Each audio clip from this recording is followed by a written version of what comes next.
Hello, YouTube. This is Chosen the Destroyer. We're watching some Modern Marvels today. So if you like my content, please help me grow by like, comment, subscribing, algorithmic interaction. If you want to hang out with me, I stream on Twitch about 5 days a week. Most weeks, at least. Grab some snackies, grab some bevies. Let's get to watching. Let me know what you're eating or drinking down in the comments below. And let's watch some Modern Marvels. Let's learn. Let's learn together about snacks. We're gonna watch season 18 episode 5, which is the incredible world of snacks, which is entirely on brand for me. What better place to smarten up on snacks than right here at Wise in Berwick, Pennsylvania. Joy. Their 600,000 square foot facility delivers nearly every size, shape, and style of salty snack that you can imagine. And they have big plans Popcorn. to create even Chips. more. With the salty snack industry ballooning into a Jack $28 billion business, I like Jack we've Links. turned snacking into a science, or maybe an art form.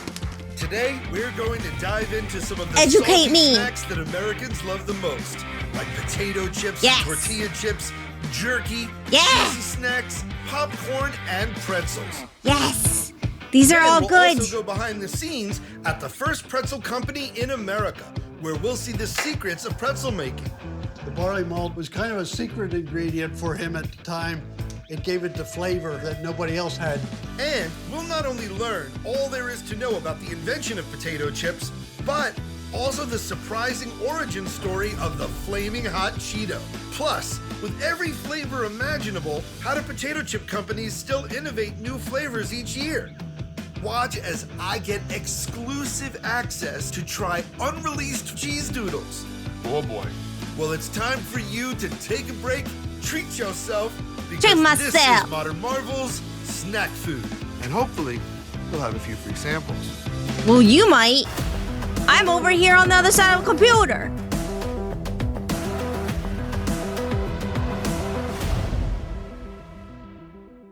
I want some cheesy snacks now. Oh my gosh, smells amazing in here. And as a Wise lover, seeing all these chips, I just want a giant bowl of dip. I just I'm going to get a first snacks and look chips. at the process of how Wise takes potatoes and turns them into the golden Yeah. goodness we know as potato chips. Wise has 300 different snack products. Combine these with others like Frito-Lay, Utz, Nabisco, Pringles, the list goes on. You can imagine how serious Americans are about snacking. Wise is a big player in the local community. I try not to keep chips at home because I'll just eat them, and I'm trying to be better about my snack choices because I'm really bad about snacking, and I'm trying to keep my weight down. But like, just normal salty potato chip, like original flavor, whatever. Oh yes. Community as well. Some Yes. employees have worked here for 3, 4, even 5 decades. Today, I'm going to meet one of those loyal, longtime employees, Operation Manager Terry Boyer, who has been here for 45 years. And Terry's dad worked here for a half century. Terry is going to show me the secrets of how they make, pack, and ship millions of salty snacks every single month. They're making me so Potato chips hungry. alone, You guys are selling 23 million bags per year, is that right? Per month. Per month. Per month. Between our potato chips and our corn-based snacks, we sell almost 500 million bags a year. In 1921, Bro. Earl Wise brought home some extra potatoes from his family's delicatessen and started making Delicatessen. potato chips by hand in a copper kettle. A year later, he bought his own truck to deliver the potato chips, and within 4 years of that first batch of chips, Earl Wise built his first factory on the grounds where the current plant is located. Oh, neat. And today, the company Earl Wise founded 100 years ago now ships its snacks to all 50 states and Cheese 13 different doodles. countries all across the globe. To celebrate our 100th anniversary, we're coming out with some different flavors. I have 2 here on the table for you if you would like to These try are them. brand new. Yep. I believe that I'm probably the first outsider to try them. Terry is challenging me to identify these flavors. And am I up? I'd be like, that's very nice. Can I try your original flavor, please? I'll try these two, I guess, but like original flavor, you know, palate cleanser. Just give me the whole bag. It's fine. For this challenge. I got a bit of heat, a bit of tanginess. It's reminiscent of the classic barbecue chip, but there's a little bit more to it. Oh, man. Southern peach I've never had habanero. anything like it. It's sweet and heat. That is awesome. You've never had anything like it? You never had like sweet hot sauce? Let me tell you, there's a place that makes wings nearby that I forget what the wing sauce is called, but it is like a sweet and hot sauce, and it tastes so good. It's not hot. Like it's got a little bit of a kick, but it's not like hot, but it's so good. Like, bro, you need to live a little bit more. These mad flavor scientists are geniuses. Okay.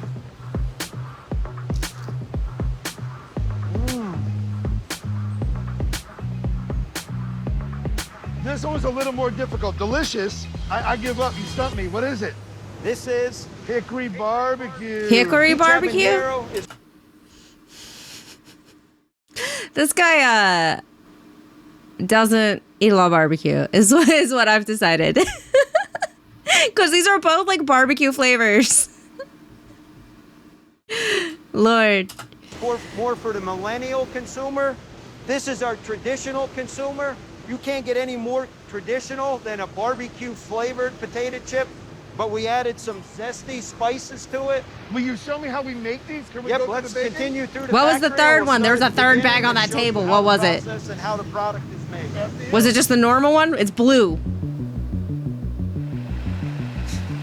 Here, Adam, is where step one of the process is. Oh man, I love barbecue. Hell yeah, barbecue. Pulled pork sandwiches, ribs, like barbecue wings, smoked wings specifically. Oh, some brisket, y'all. Pulled chicken. Oh, it's so good. It's so good. This glorious process of making potato chips starts with getting the potatoes into the building. We'll I like get how we say between 12 chips. and 15 trailer loads of potatoes a day. 50,000 pounds damn. per trailer. We'll literally be digging potatoes in the morning. I mean, my favorite chips are just Lay's Original. They're crunchy and they're salty and I love them. And frying them and putting them in the bags at night. That's how fresh they are. So right here in this truck, that's 50,000 pounds of potatoes. That's correct. What does that translate to in terms of potato chips? In finished That's so many potatoes. We gonna make so many chips. Oh, what happened?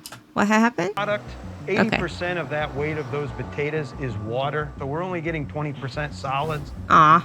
So that 50,000 pounds will equate to about 12,000 pounds of finished chips. Okay, so All what do you do right. first? I'll let you unload this trailer. That's so if you cool. can hit the 2 buttons here. All right, here we go. That's so cool. If I wasn't seeing this, I'm not sure I believe what's happening. When I pushed those buttons, I had no idea that the entire truck was getting hoisted up into the sky to shake the potatoes out of the back. There's a whole truck. I'm just shaking it out. This is so cool. That This is little pretty tiny neat. button is taking an entire trailer and just tipping it like a box of cereal. For quality control, truck drivers must wait at Wise for up to 3 hours while a sample of the potatoes are made into chips. And so all these will get fried by the end of the day. By the end of the day, these will all be fried. That's nuts. Only upon approval they can begin unloading. Potato is everywhere. These starchy spuds are actually the 4th largest crop in the world behind rice, wheat, and corn. In the 16th century, Spanish conquistadors Potatoes are a superfood. Did you know? If you eat potatoes, it keeps you from getting scurvy. It's got vitamin C. It's a superfood. It's good for you. eat potatoes.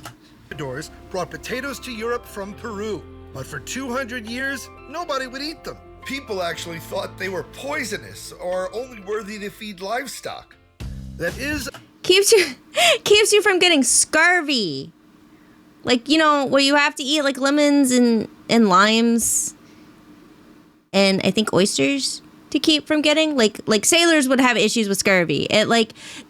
Fun fact about scurvy, it's not fun. It's upsetting. Basically, if you have any scars and you get scurvy, all your scars and wounds reopen. Because, like, the scar tissue, like, I don't really know the scientific whatever, but, like, all of it reopens if you get scurvy, which is upsetting. Also, you lose your teeth, I think, which is also upsetting. So, yeah, or oranges. You could also eat oranges. Basically, citrus. You got to eat citrusy fruit. I think also oysters are rich in vitamin C. And potatoes. until a French pharmacist named Antoine Parmentier saw the potato as something that could feed a nation. And just like we would today, he turned to the ultimate influencer of public opinion. He got King Louis XVI and Marie Antoinette to wear potato flowers on their clothes as a way of enticing people to see potatoes in a new way. And starting with that royal endorsement, potatoes soon became one of the top food sources for Europe, then America, and then the rest of the world. There are a Yes, we're here to learn about new things. Specifically about snacks. few different accounts of how the potato went from feeding European nations to becoming the almighty potato chip. But for one of the most common stories, we have to fast forward to Saratoga Springs, New York in the year 1853. During a... You hear this? I'm opening my crackers. I got saltines. That's my snack. That's what that noise is. I'm sorry. crazy dinner rush at a restaurant called Moon's Lake House, a picky customer sent his french fries back to the kitchen, saying the potatoes were cut too thick. Okay, that's annoying. Like, I don't like thickly cut potatoes. Like, I will occasionally eat potato wedges, but they gotta be cooked. Like, I don't, you know? But, like, because I like crunchy. But I wouldn't, if I was at a restaurant, I wouldn't be like, send it back, send it back, send it back, send it back. I went to, there's a restaurant nearby, like in my town, and they changed their, I guess, distributor. They changed their french fries, and so I sent them back because I was like, hey, these french fries, like, they're not cooked. Like, they're not cooked enough. Like, they weren't mushy. They were, like, kind of stiff, and, like, it was weird. I didn't like them. But I was like, hey, I don't think these got cooked all the way. And so they sent them back. And she came back and she's like, no, that's just how our french fries are now. We have a different distributor, different type of french fries. And I was like, oh, okay. And she was like, I'm sorry. If you don't like them, we can get you a different side. And I was like, oh, okay. And I ended up getting, like, rice because, like, those weren't good fries. And they have thankfully switched back to the good fries because that was awful. I don't know if they actually switched distributors or if they, like, just ran out and they ran somewhere and got some new ones just to kind of, because it's like, it's not like a corporate restaurant. It's like a mom and pop restaurant. But, like, I only sent them back once and was like, hey, I just don't think these are cooked because I didn't know that's how they were because I had gotten fries from them many times before and they weren't like that. But I wouldn't continue to send them back, you know? Weird. Chef, a part African-American, part Native American man named George Crumb was less than pleased, and his reaction made history. George Crumb decided to shave them as thin as he could get, fry them, and sort of turn them into potato chips. The legend continues that much to Chef Crumb's dismay, the potato prank backfired. The customers loved the crispy snacks, and he wasn't the only one. These new Saratoga chips became an instant hit in Saratoga Springs and spread throughout the country. Hell yeah. Between the 1920s and 1930s, thanks to innovations like the automatic potato peeler and continuous fryer, companies like Wise, Lay's, and Utz were born. Now, America consumes 1.5 Chips. billion pounds of potato chips every year. Hell yeah. So where do the potatoes travel? The potatoes you've unloaded outside are then transferred by conveyors. What's the difference between the two conveyors? They're traveling on an overhead belt right above us, and then diverted right into this bin here So this is full of those potatoes. of those potatoes. Each one of these bins that are in here will hold a whole truck, which is the 50,000 pounds of potatoes. This is where they'll get a wash Wow. before they go into the peeling area. So this water is doing two jobs in one. Not only is it cleaning the potatoes, it's transporting them to the next stop in the process. So we have trucks to this conveyor system, hopper to being washed, pipes to peeling. Peeling. All right, let's go Let's peel. go. After you. In this area Yeah. here is where we'll do the peeling of the potatoes before the frying. Okay. After they're cleaned, This is entirely off the subject of potatoes, but kind of slightly on the subject of what you just said, James, which is interesting how many things that are normal to us in everyday life could have easily never existed if not for a specific event. Did you know that only certain types of corn can be turned into popcorn? Like, it's not all corn. It's like very specific, quote unquote, breeds of corn. Anyway. the potatoes ride up the belt and get dumped into these big hoppers. The potatoes come in the tube, into a hopper here. Uh-huh. From that hopper, they're fed into a peeling mechanism. And this is what's inside those peeling drums, where we actually This peel is the that. potatoes. This apparatus is inside both of those small drums. Does it get like full all the way to the brim? No, it won't be full all the way to the top. About 80 pounds of potatoes will be in the drum for each of the batches. What does that translate to in terms of bags? It would give you 40 bags of finished potato chips. Wow. Feels like sandpaper inside. That's exactly what it is. It's 24 grit sandpaper. Inside there, this bottom piece spins. Oh, this So spins. as these potatoes go around, Oh. They like sand the skin off of them? Is that how they do it? Like, that's neat. you can see what's happening. Oh, and because they've gone through the flume, it's wet. It's and wet. It's easier to It peel. helps remove the skin. So, as the potatoes rotate around inside the drum, they rub against the abrasive bottom and sides, and the peels get sanded away. Whoa. It's That's just neat. the slightest bit of pressure because it's already moist.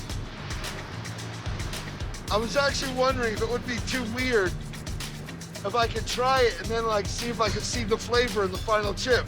Is that cool? All right. The what?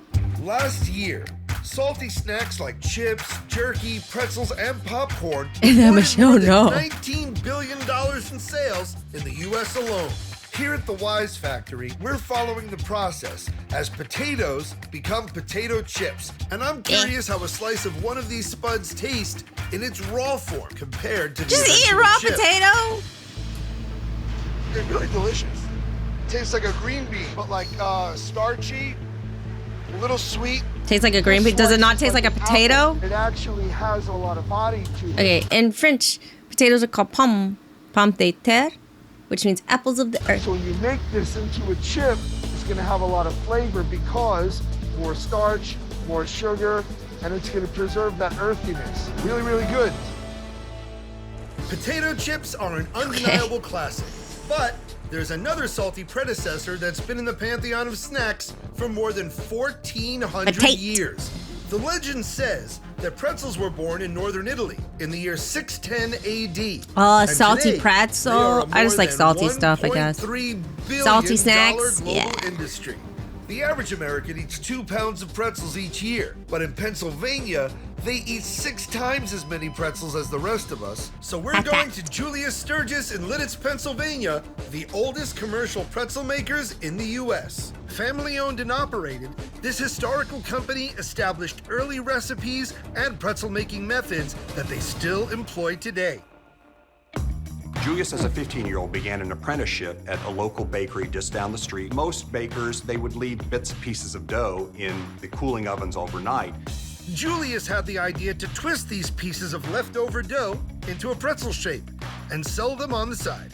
He saved his money for 11 years and opened up his own bakery. We are stepping back into history, over 150 years old. We are America's first commercial hard pretzel bakery.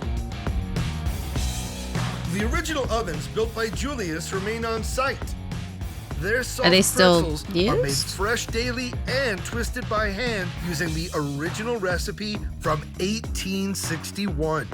I want to You try these order pretzels. yeast, and I have a little bit of barley malt in there. The barley malt was kind of a secret ingredient. It gave it the flavor that nobody else had. I want to try them.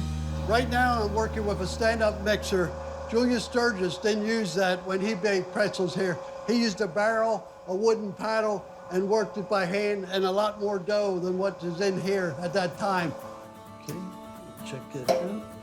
According to the legend, pretzels were created more than 1,400 years ago when an Italian monk used a piece of twisted bread to reward his students for learning their prayers. It's said that the crossed pattern represents the folded arms of the praying children, and the 3 holes represent the Holy Trinity, the Father, Son, and the Holy Spirit. At the historic shop where Julius Sturgis operated, they continue his legacy, baking pretzels just the way he did. But at the Julius Sturgis plant, about 30 miles away, they make between 1 to 5 million hard pretzels every single day. Back at Wise, we're jumping back into the process of potato chip production. We've seen them delivered, washed, and peeled. Now Terry's going to show us how they get to look like potato chips. Just up a What just happened? I heard a cat noise. Why did my follow not go off? Space Captain Crone, thank you for the follow. I don't know why it didn't go off. Or did it and I just not see it? I think I moved it. I think I moved it the other day, so maybe it just didn't go off. Pretzel symbolism got you. few steps is where the potatoes get sliced into that classic potato chip shape. You guys gotta see this. Potatoes here, Yeah. chips here. That's how fast that process happens. Terry's removed the blades from the huge slicers to show me how they work. Whoa. Hey, wait 1 second. Can you see how thin that is? Yeah, fried up is gonna be Precision crunch. 60,000ths of an inch is what these are sliced. And they'll be within 2 to 3 thousandths when they're sliced. Crunchy. Oh my gosh, I never thought of. I fucking love thin potato chips. They're so crunchy. Yes. Though, I don't know if you guys ever went to like Charlie's like back in the day, like a long time ago. They used to have like, I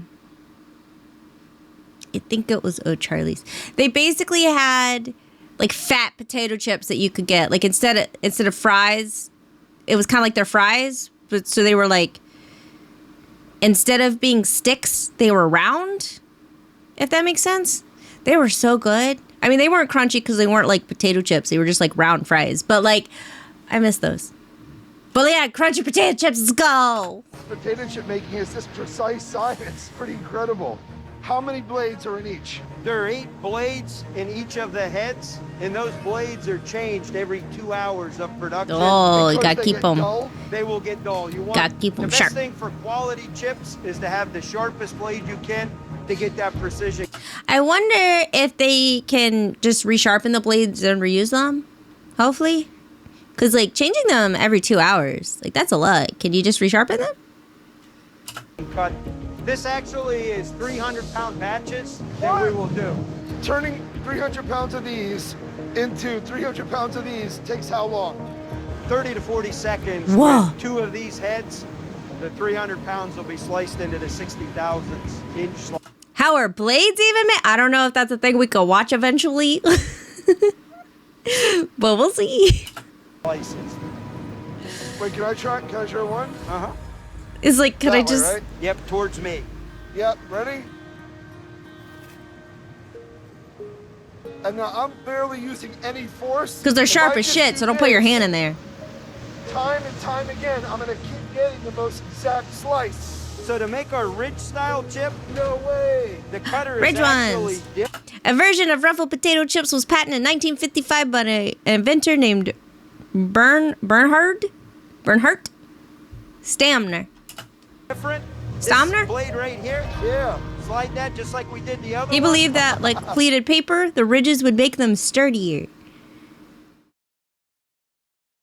I'm not really big on ridged ones. Like, they're okay, but they're not my favorite. I like just the regular. Come on. I think it's because it's like a difference in texture, because like some parts of it seem thicker. I don't know. After they've come out of the slicer, the potato slices travel along a belt to this area where they'll be fried. Are these Yeah, the fry fryers? 'em. These are the fryers. You can see a batch going right into the fryer now. Oh, I see it. Can we go check that out? Yes, if you want to, walk down. Gino Caprioletti's there. He'll be glad to show you how this process works. All right, thank you. Let's go meet Gino. Let's go meet Gino. See a One of the puppet? world's favorite snacks comes in tasty little triangles. Doritos. And wouldn't you know it, these chips that make so many people happy Hey, Doritos. come from the happiest place That's what you on like, earth. right, James? 1955, Disneyland had just opened in Anaheim, California. And a few years later, the Frito-Lay company opened their restaurant Casa de Fritos on the grounds. Casa de One day, a Fritos. delivery person from their tortilleria noticed the kitchen staff at Casa de Fritos discarding all their stale tortillas. He suggested they cut them up, fry them, and season them. And you can probably guess what happened next. People loved it. They enjoyed these doraditos, which is what they call them, and that translates to little golden things in Spanish. The marketing execs at Frito-Lay also started hearing about what was happening in their restaurant, and the name will eventually shrink down to Doritos, and they're a huge success. Neat. When Doritos launched in 1966, they were almost like plain tortilla chips. 2 years Taco later, flavor. they gave them a taco flavor. The original flavor of nacho cheese didn't debut until 1974. Back at Wise, I'm heading to an essential part of the chip making process. I'm not big on Doritos because I just like plain flavored things. But there's your little history of Doritos. Oh, baby. The frying. But I didn't Don't get too realize close to it that, looked it's like a hot. Swimming pool. Look at this. I can't tell you how great it smells in here. These gigantic fryers magically turn potato slices into potato chips. And fry manager Gino is going to show me how they do it. So tell me a little bit about the fryers. These are batch fryers. We run around 500 pounds an hour on each one of these. As someone who's actually fried my own potato chips at home, I can tell you this. The way they do it here at Wise is truly amazing. Imagine having to change the oil of that damn thing. How many pounds of oil's in there? How long does it take you to like empty it and switch it out? Do you have to clean it? How often do you have to clean it? A huge batch of potato slices swims in this hot tub of cholesterol-free sunflower seed oil for about 9 minutes. And when they come out, they magically transform from potato slices into crispy potato Chippies. chips. By constantly churning them up, they don't stick, they don't sink, and you get those beautiful folds that make them all crunchy. Crunchy. Remember, Terry said that a potato is largely water. So we're cooking a lot of that out. So there's a lot of steam, but not a lot of grease, which is Oh, there's really not? amazing. There's not a... I'm resisting the Oh, I'm urge thinking to grease reach in versus oil. Very, very, very hard. Oh, yeah, don't touch it. First of all, Besides you could chips contaminate and things. cheese Second of all, noodles, there's another gonna cook your snack hands. we all love. It started as a sustaining food source hundreds of years ago. And today, Jerky. it's nearly a $4 billion global industry. jerky. I'm talking about jerky. I went through a phase where I made my own jerky. Like, I had a dehydrator, and I have a bunch of, like, liquid smoke, and I use Dale sauce. I still have that dehydrator, but I haven't gotten around to making jerky in a while. But Yeah. I like jerky. Jack is by far the largest jerky brand in the world, with more than $1 billion in annual sales. We're heading to New Glarus, Wisconsin, where Steve Job, the Jack Link's plant manager, is going to walk us through how they make their... Listen, I would make jerky using like, like roast meat, you know? And listen, if I'm gonna have like a pot, like a roast in my house, I'm just gonna make pot roast. Like, I would rather have pot roast. So, I get sidetracked now. Iconic meat sticks. You've never had jerky? They start the Wild. process by taking truckloads of raw meat. I keep getting sidetracked. I'm sorry. I've had deer jerky before. Because I live in the South, and like a lot of people I know went hunting, and or I guess a lot of people I went to school with went hunting, and like one day some of them were like, "Hey, you want some deer jerky?" And I was like, "Sure." It was pretty good, I guess. And grinding it into a form that You don't they can have work jerky, with. like, Each at all? year, this plant goes through about 17 Wild. million pounds of beef that's ground up and run through this 3,000-pound mixer in order to create a... Also, it doesn't have to be beef jerky. Like I said, like you could get like turkey jerky. There's a bunch of different types of jerky you could get, and sometimes they mix like fruits in there with it, so it's like a little... It's got a bunch of different stuff in it. Also, you can make fruit jerky. It's just dehydrated fruit. homogeneous meat blend called an emulsion. Emulsion. Combined with spices, water, salt, and other ingredients to create an emulsion that will eventually go over to the kitchen and be put in the casing. Then, that emulsion is pressed through a 1/8 of an inch hole plate to stuff it into a collagen casing. These meat sticks get loaded. Meat sticks are pretty good. racks I had they some call trucks. earlier this They year. will load up to 100. It it was a snack at Comic Con for like the staff. But I never had Jack Link's like jerky sticks before. Like not like this. Like I had their like Slim Jims. Jack Link's has like some Slim Jim type, and then they have these, which are different. I never had these types before. They're pretty good. They have like the casing has a little bit of a crunch to it when you bite it. 180 of these trucks a day. That is a lot of meat sticks. Next Meat step sticks. is to load them into their gigantic ovens to be smoked. Most of these ovens will hold 14 trucks. So they're large. You could park a couple cars in them if you wanted to. Then smoke anywhere from 20 minutes to 2 hours. You might like the look at modern his peppery. chili lime or sriracha flavored jerky as a road trip snack. No, but original. Jerky has a long history in America. Jerky comes from the conquistadors in Central America, and they witnessed the Inca drawing llama meat. One of the forms of jerky came out of the Incan Empire. The word jerky comes from the word charqui. As European settlers adopted the method of smoking and drying meat, the word charqui became jerky. And to many early Americans, jerky wasn't just a snack. These days, we really think of jerky as something that you might just have on a whim, but really, in early America, it was a matter of survival. Jerky has come a long way from sustaining early Americans through the winter to the modern-day traveler through a road trip. Clearly, jerky is here to stay. It's also good for protein. It's a good protein snack. Jack Link's meat sticks come out of the smoker cooked, and then they head over to be cut into 15-inch sticks, 20 at a time. Then they're vacuum sealed and boxed up by hand, and they're ready to be sent out into the world.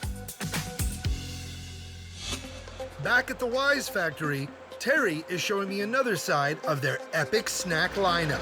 Whoa! Where have you taken me? This is where we're making our famous onion rings. Man cannot snack on potato chips alone.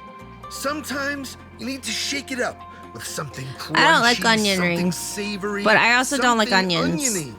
In 1960, This is like a whole thing. Like onion flavor is okay to a point, but onions have such an intense flavor. And when I say that, so like, onion powder gets put in a lot of things. That's fine until it just tastes like onions. Like I don't like the taste of onions. Like you could use onions to flavor stuff a little bit, like a little, as long as it doesn't end up just tasting straight up like fucking onion. Like onions have such a strong flavor.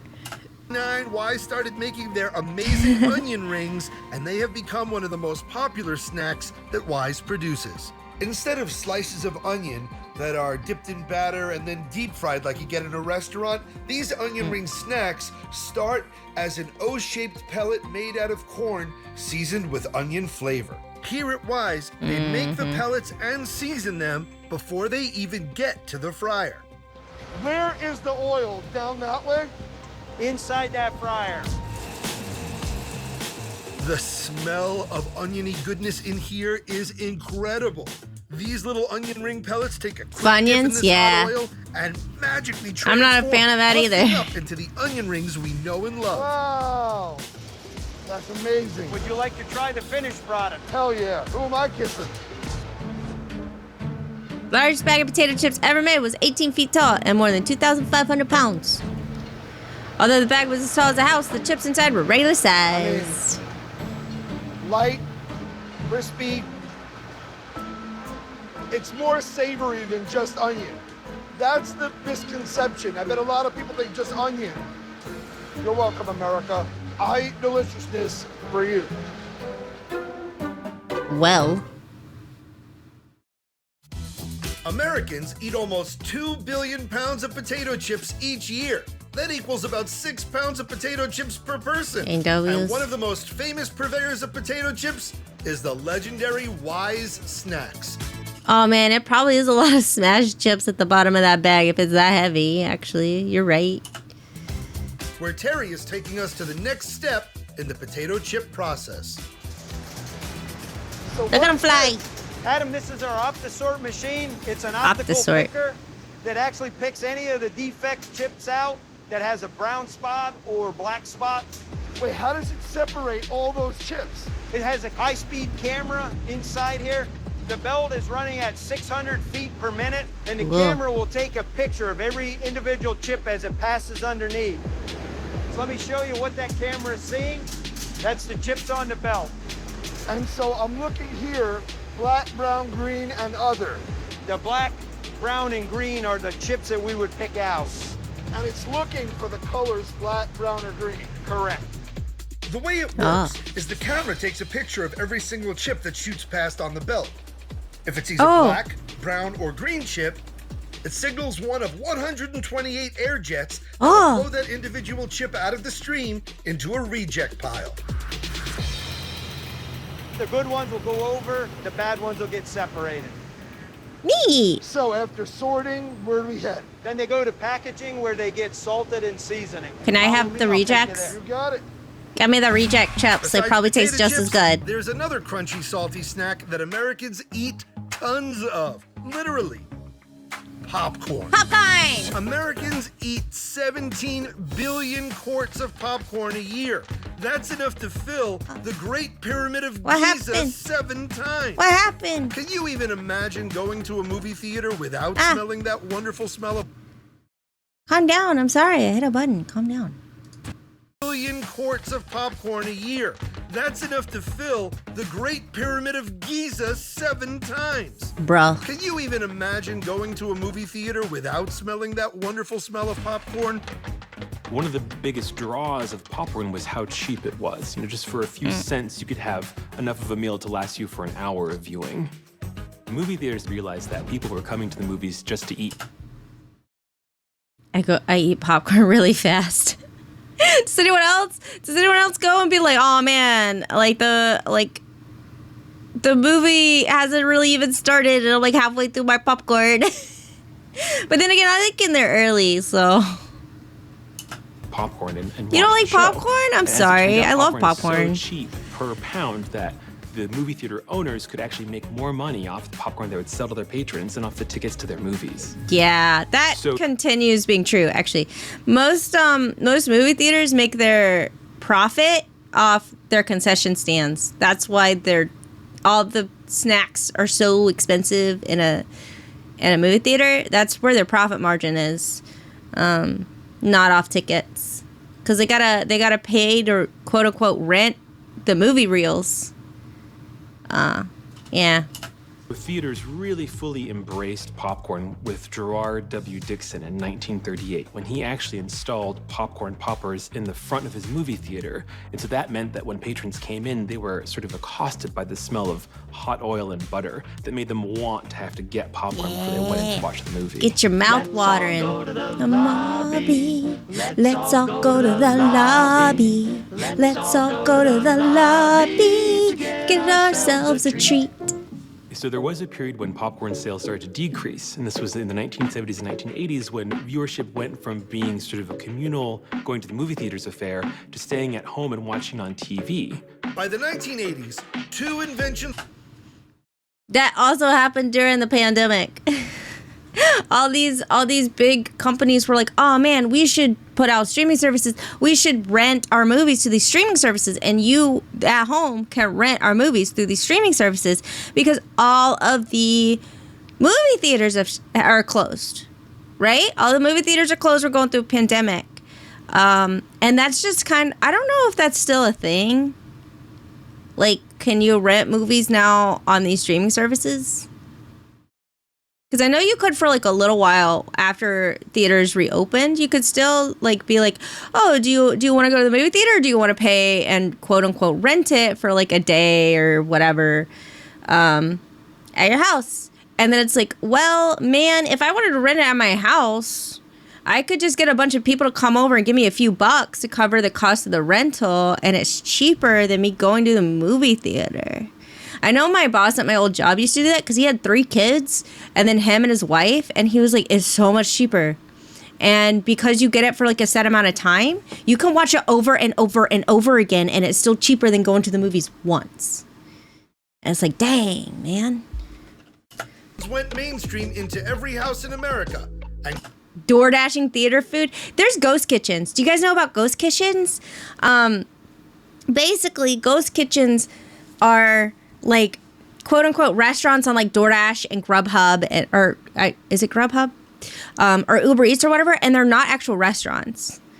And sometimes there'll be stuff like a gas station like kitchen kind of thing, or like stuff like Chuck E. Cheese, but they renamed themselves so it's something else. I remember Chuck E. Cheese having one. I don't remember what it was what their name was, but like that's a thing. So like a lot of like maybe concession stands and movie theaters would have a quote unquote ghost kitchen where they had like a different name for their quote unquote restaurant, and you're just ordering food from like a theater, and then yeah, they would still be listed too as the theater, so they would get like double, I guess. You know what I'm talking about? Pascali's Pizza. Yeah. That's what I'm talking about. I never saw the live action remake of Mulan. I heard a lot of not great reviews about it, and I never went and saw it. Oops.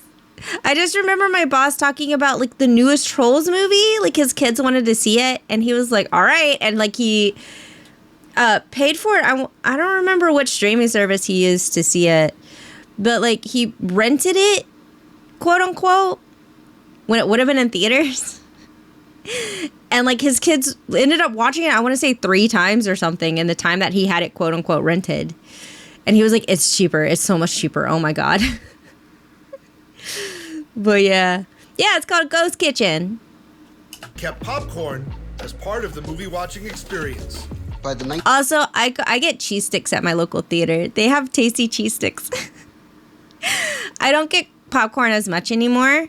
If I get snacks, it's almost always cheese sticks. Sometimes I'll get popcorn if there's someone for me to share the popcorn with, if I'm not eating it by myself. Sometimes I still do get it, and then I just eat it a few days because I don't finish it because I ate cheese sticks during the commercials. 1980s, America's love affair. Have I been streaming since 2016? I don't remember when I started streaming. And I took a big break. This is entirely off the subject. Ray's gonna hate me when he has to edit this. I've been streaming for a while. I don't actively remember when I started. It was after 2014 though, because I didn't start streaming until I live in my current house. And And I took a big break because I started streaming because I started playing video games with like some friends, and my friends were streaming at the time. And then they all kind of stopped playing games or stopped streaming or whatever. And then I slowly stopped because I had other things to do. And then I kind of picked it back up kind of during the pandemic because people started doing it again, like my friends. And I was like, well, also, if I have a schedule, I'm more willing to sit down and be like, yes, I'm definitely 100% going to play video games 2 or 3 times a week with my friends or by myself or whatever. And then I started having some not great mental health stuff and anxiety and stuff like that. And I just didn't have the energy to get like ready every time. Like, because, you know, you got to do your hair, you got to do your makeup if you're a girl, and you got to dress nice and stuff. And more and more, I was like, okay, just Kigurumi stream, and I'm going to put on glasses so you can't really see my face, and, like, all this other stuff, because I just don't have the energy. And then it was like, VTubers are a thing. So that's how I got into VTubing. But anyway, yeah, it's been a minute. Again, I took a big break, like years-long break. So I haven't been doing it consecutively. With mass-marketed popular culture is at an all-time high. We even have VCRs. Films you could see at the movie theater, you could then see 6 feet in front of you on a television. Yeah. And of course, microwave popcorn. Makes all the sense in the world. Okay, but microwave popcorn is not as good. But you can apparently get to the popcorn salt, like the good, like the bad for you, but good, tasty popcorn salt. You barely get that online now. I should look that up. I should make popcorn at home and then like douse it in that salt. So I go to movies with like Ray and friends and stuff. And I keep saying Ray. Ray the Stray is my editor. So if I talk about Ray and like he's gonna hate me, it's because he edits all my videos. But like he and some of my friends are like, you have made that popcorn inedible. Because I put so much salt on it. Like if it's like this is my popcorn and no one else is gonna eat it, I put so much popcorn salt on it. It's pretty bad. Like it's pretty bad. I know that, but it's tasty. In the 1940s, a Raytheon scientist was I keep pausing. I'm sorry, Ray. You gotta listen to the popcorn bag in your home. Like you can't just like, okay, it says like a minute and a half or 2 minutes, put it on the microwave and walk away. You gotta listen. You gotta listen for the popcorn pops to like slow down. If you don't listen, it's gonna burn. Experimenting with a magnetron when he felt a candy bar in his pocket melt by the microwaves. He got the idea to expose popcorn to the microwaves, and boom! It immediately popped all over the lab, and the rest is history. Popping popcorn was even included in the original patent for the microwave oven. Since then, manufacturers continue to make new flavors and products to keep the popcorn industry popping.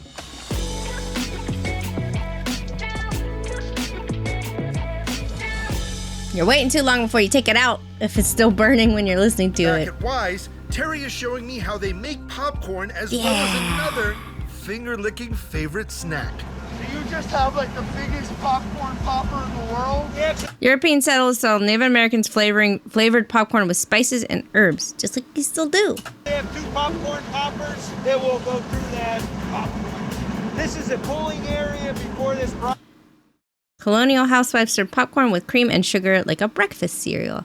There was like, when I was in high school, there was like a popcorn that was like a sweet popcorn. Like you popped it and then you poured like this sweet like oil on it or whatever. I don't know if they still make that. Product is actually packaged, so it's coming down to conveyors, being fed into the different conveyors that will weigh that product and package it. And that's Cheesy our Puffs. famous white cheddar popcorn. Now, we're looking at 2 cheese-flavored products. Quote unquote So, cheese flavor. I obviously recognize these. Those are the Cheesy classic Puffs. Cheese doodles. I've discovered the cheese doodle river.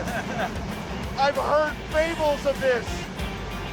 Can I try these? Sure can. It's like we're panning for gold.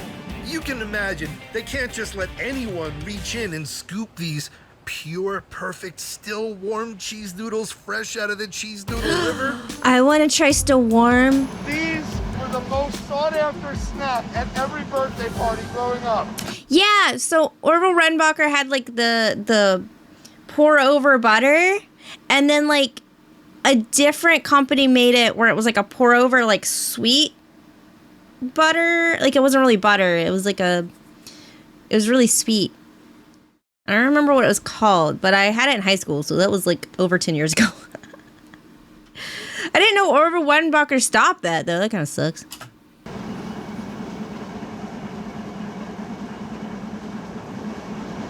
It's better than I Oh, rub it remember. in, my guy, with your face. It actually reminds me of sharp cheddar cheese spread. Quit telling me what it reminds you of. Like, I want this. I want warm cheesy poos. Try that. That's a lot of popcorn. Give it to me. Oh wait, this one's flavored. I don't like flavored. Oh, hell yeah. I like The popcorn original. is light, fluffy, top notch. Who develops cheese flavoring? We will introduce you to Mike, our flavor master, in a little bit. Wait, they're called the Flavor Master? He is Yeah. our flavor master. That's the coolest damn title I've ever heard. In today's snacking industry, flavor is a big business, and there is a hot new flavor trend sweeping through all brands of snack foods all over the world. And it all began with a janitor at the Frito-Lay company. Yeah, Flamin Hot Richard Montañez was the Cheetos. son of Mexican immigrants, and in 1976, he was 18 years old, and he had just been hired at the Frito-Lay plant in Rancho Cucamonga, California. After years of working as a janitor at the Frito-Lay factory, Richard noticed that a flavoring machine on the Cheeto line had broken down, leaving a pile of unflavored Cheetos. The proverbial light bulb went off, and he decided to take some of the plain Cheetos home to experiment. Richard Montañez was inspired by the flavors that he grew up eating, particularly of the Mexican street corn or the Mexican elote, with flavors of chili powder and cheese, and of course, lots of lime. Oh, they still have it. It's probably just hard to find it, because it's hard to find some flavors of things. When he got a flavor he was proud of, Richard mustered up the courage to call the CEO of the company and pitched his new, spicy flavor of Cheeto. What happened next changed his life and the world of snacking forever. The head of Frito-Lay invited Richard Montañez to pitch his new flavor of Cheeto to the board. Of course, they were blown away, and Flamin Hot Cheetos were born. By 1992, they were introduced to the snack world, and it has never been the same since. Today, the Flaming Hot concept is a big marketing driver for the Cheeto brand, with all sorts of Flamin' Hot ideas. I mean, you got Flamin' Hot everywhere, and they all do very, very well for the Frito-Lay company. As for Mr. Montañez, he was promoted from upsets your his tummy? position as a janitor and eventually became an executive Whoa, vice look president. at him. His story is absolutely inspiring. People throw around the term American Dream quite a lot. Well, that is exactly it. Here at Wise, we're following the potato chips as they go through the process of being made. After they're fried and sorted through the high-tech optical sorter, they travel up here to the flavoring section. Yeah, In flavor. 1954, the first flavored potato chip was born in Ireland. It was cheese the- and onion flavor. Today, there are hundreds of flavors, ranging from barbecue to maple bacon, from pickle flavor to prawn cocktail. Prawn Here's the cocktail. gate, for the chips, they have to go through here. And here's the skill that regulates the seasoning. This is zesty jalapeno. Ah, yeah, it's Oh. a little spicy up here. I was hoping Jose would let me try one of these zesty jalapeno samples right out of the hopper. I hope you like it. Spicy. You smell the spice. The first flavored potato chip made in the U.S. was barbecue flavor in 1958. The second was sour cream and onion.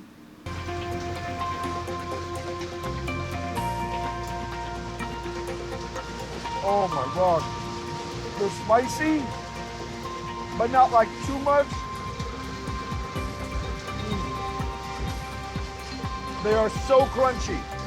So crunchy, spicy, but a little bit more like tangy, like a real jalapeno. Sorry. What's happening here? What does this machine do? Okay, this is now we call the packing machine. Okay. This will dump the product and fill the bag down Thank at you. the bottom. At the bottom, we have another system that will start making the bags.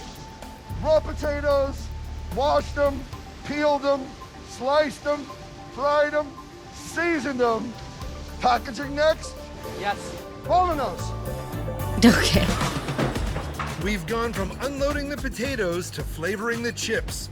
The next step in the process is to see how Wise gets these chips out the door and into your hands. There's 14 buckets that you saw Right, upstairs. they were firing the ones that were independently. in the computer will pick the best combination. We'll hit the target weight of this bag within 1/10 of a gram. Oh. So the actual roll of bags is where? It's on the back? From the back. It actually looks like a roll of paper towels.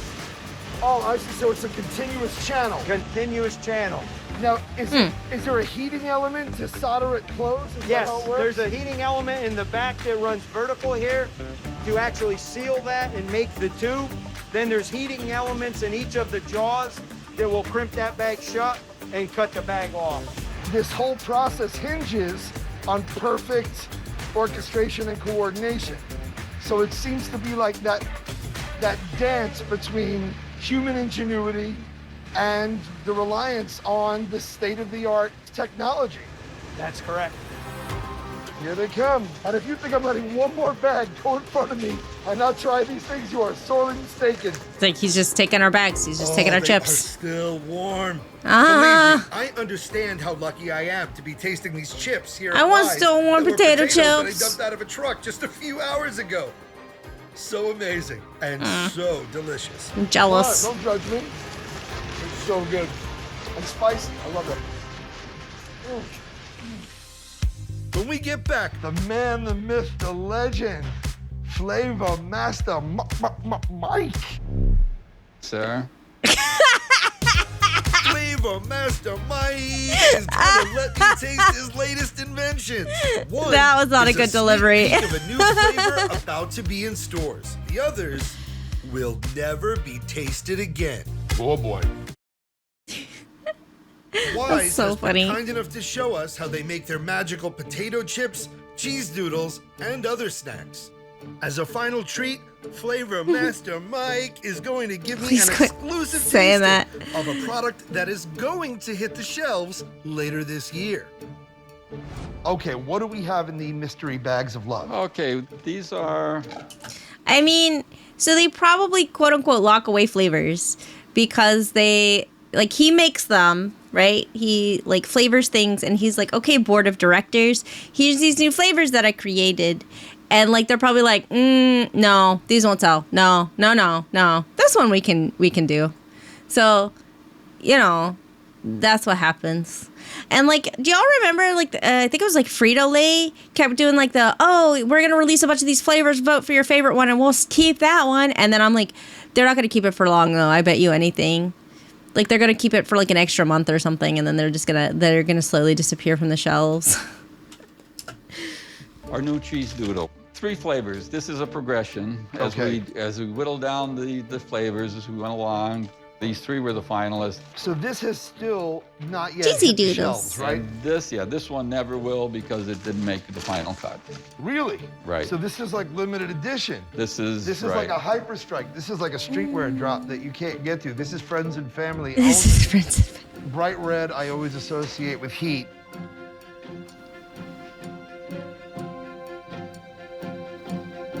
Oh boy. That's a humdinger. Woo! So that one didn't get released because There's it's like too hot. black pepper in there because I feel a little bit of a sneeze coming on. So what was the reason these didn't make it? Because it's too hot. We thought there was a little bit too much smoke in that flavor. Smoke? You were right about the pepper. It's a chili pepper lime. These are the 2 finalists, like the first runner-up and the second runner-up. Oh, these look awesome. They almost look like chicken fingers. Look Ew. at that. Ew. I don't want my food to look like other food. I don't really like when my food tastes like other food. either. Like I have issues with like Jelly Bellies because they're like, here's the popcorn flavored Jelly Belly, and I put it in my mouth and I'm like, the texture's wrong. This isn't popcorn. This is a lie. I'm not eating popcorn, and it doesn't really taste like popcorn if you think about it. Like, this is awful. I don't like things like that. But like fruit flavors, I'm fine with. I don't know. Maybe because I'm used to like candy being like strawberry flavor, even though it's like that doesn't taste like strawberry, or like grape. Oh man, I love the flavor purple. That's my go-to Kool-Aid, purple flavor. But that don't taste like grape. Ooh. Again, a sour note, a little bit of a heat note, but also a faint sweet note. It's basically a heat. It's called a lava heat, and you were right. It has less heat than the other one, and that's the reason it was rejected. It didn't have enough heat. And that's only a final, so this is the winner, or is and this is the winner, and this is the one that we are going to be launching. Back to red again. Whoa, fire engine red. Do not attempt to adjust your dial.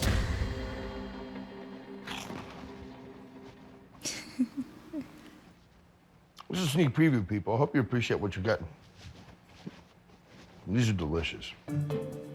They're hot, but they're not as aggressively hot as number one, and not as sour. What I like about these, it hasn't lost the cheese element of it. That the other flavors, I got the sour, I got that heat. Here, I got that heat, but it's still a cheese doodle. But do not approach lightly. I am salivating like a Rottweiler looking at a T-bone. I am, no joke, delicious, but don't rub your eyes. Secure the bag, people. Extreme cheddar. Extreme. Boom, coming your way. Summer 2021. Flavor Master Mike, the great people here at Wise, bringing you literally the new hotness. Who doesn't love a good snack? And who could possibly resist all the deliciousness here at Wise? These good people literally work round the clock to make sure that your senses are satisfied and your palate is pleased.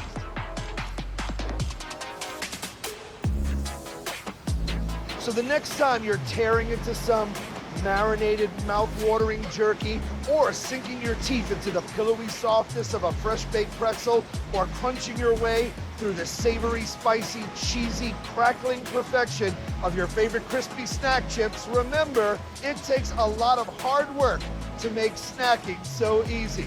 So when your hunger has you hankering, and your taste buds are tingling, and you're in the mood for some comfort food, take a break, sit on back, and treat yourself to a snack. See you next time.